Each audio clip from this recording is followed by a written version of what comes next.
யார் யார்கிட்டலாம் இருக்குன்னு நான் அடுத்த ஒரு லிஸ்ட் கொடுக்குறேன். புரிஞ்சுக்கிட்டீங்களா? இன்னைக்கு இருக்கக்கூடிய இந்த சமூக சார்ந்த பிரச்சனைகளிலிருந்து மனிதன் விடுபட்டு தனி மனித ஒழுக்கத்தோட வாழணும் அப்படின்னு சொன்னாக்கா இந்த 3 பேர்கிட்ட இந்த பொறுப்பு இருக்கு. இந்த 3ஆ பிரிச்சிருக்கேன் நான். நீங்க இதோட சில விஷயங்கள் ஏதாவது ஆட் பண்ணிக்கணும்னாலும் பண்ணிக்கிங்க. நான் இதை 3ஆ பிரிச்சிருக்கேன். முதல்ல யார்கிட்ட இந்த பொறுப்பு இருக்குன்னா பெற்றோர்கள்ட்ட இருக்குது. குழந்தை சரியில்லைன்னா யாரை முதல்ல திட்டுவாங்க?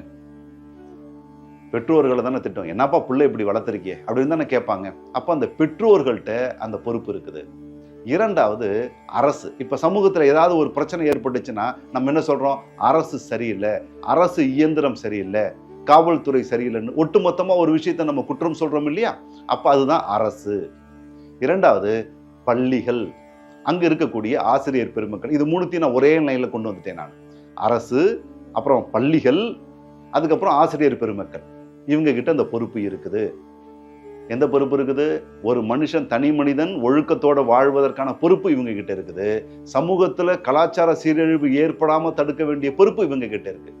3வது பொறுப்பு யார்கிட்ட இருக்குன்னா அறம் சார்ந்த வாழ்க்கையை வாழக்கூடிய சான்றோர்கள் மற்றும் குருமார்களுடைய கையில இருக்குது.